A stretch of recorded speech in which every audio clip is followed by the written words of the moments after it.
तिने आधीच सचिनला तलावाजवळच्या झुडपात थांबायला सांगितलं होतं. दुपारच्या वेळी विद्या तलावापाशी पोहोचली आणि थेट झुडपात शिरली.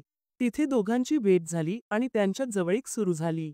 पण त्यांना काय माहीत होतं की ही भेट त्यांच्यासाठी शेवटची ठरणार आहे? नमस्कार मित्रांनो, आज आपण एक हादरवून टाकणारी घटना सांगणार आहोत, जी वाशिम जिल्ह्यात घडली.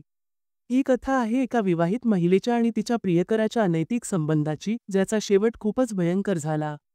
चला तर सविस्तर पाहूया. वाशिम जिल्ह्यातल्या एका शांत ठिकाणी राहणारी विद्या पवार, वय 25 आणि तिचा प्रियकर सचिन कदम, वय 25 यांचे लग्नापूर्वीपासून प्रेमसंबंध होते.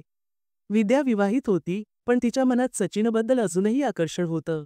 तिने सचिनला भेटण्यासाठी तब्बल 50 किलोमीटर अंतरावरून आपल्या गावी बोलावलं. योग्य जागा न मिळाल्याने त्यांनी तलावाजवळच्या गायरान झुडपात भेटण्याचा निर्णय घेतला.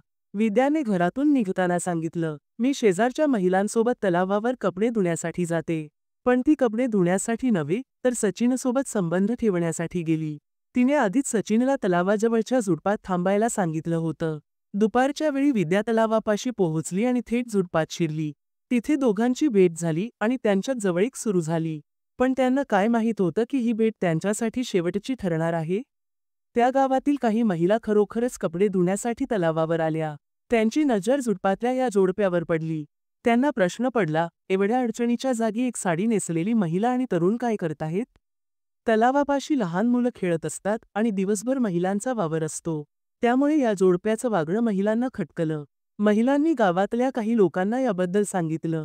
7-8 तरुण त्या ठिकाणी धावत आले. विद्या आणि सचिन आपल्या मोजमजेत मग्न होते. त्यांना काहीच कल्पना नव्हती की काय घडणार आहे. त्या तरुणांनी त्यांना पाठीमागून पकडलं आणि मोकळ्या जागेत आणलं. सचिनला सगळ्यांनी मिळून मारहाण सुरू केली. त्याला तिथेच डांबून ठेवलं. दरम्यान विद्याचा नवरा विजय पवार याला ही बातमी कळली. तोही तिथे पोहोचला. आता तिथे बराच जमाव जमला होता. प्रकरण शांत होण्याऐवजी वाढत गेलं. गावकरी संतापाने बडबडत होते. जो आला तो सचिनला मारून जायचा. विजय तिथे पोहोचताच त्यानेही सचिनवर हल्ला केला. रागाच्या भरात विजयने हातात एक लोखंडी टीप घेतली आणि सचिनच्या डोक्यावर जोरदार फटका मारला. हा फटका इतका जबरदस्त होता की सचिन जागीच बेशुद्ध पडला. प्रकरण गंभीर झाल्याचं पाहून जमावात शांतता पसरली. घाबरलेल्या गावकऱ्यांनी सचिनला तातडीने जिल्हा रुग्णालयात नेलं. तिथे डॉक्टरांनी त्याला तपासलं आणि मयत घोषित केलं. ही बातमी गावात आणि परिसरात वाऱ्यासारखी पसरली. सचिन हा विद्याच्या माहेरच्या गावातला होता. त्याच्या मृत्यूची बातमी कळताच त्याच्या गावचे लोक रुग्णालयासमोर जमले. त्यांना नेमकं काय घडलं याची कल्पना नव्हती. पोलिसांनी रुग्णालयासमोरच्या जमावाला नियंत्रणात आणलं.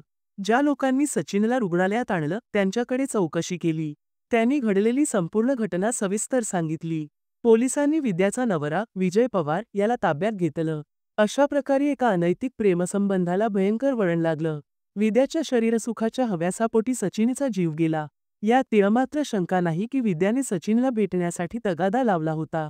हादरवणारी ही घटना अनैतिक संबंधांमुळे कधीही कुठेही असं काहीतरी भयंकर घडू शकतं हे दाखवते. या घटनेबद्दल तुम्हाला काय वाटतं? कमेंटमध्ये तुमचं मत नक्की सांगा. आमच्या मराठी YouTube चॅनलला लाईक आणि सबस्क्राईब करायला विसरू नका. धन्यवाद.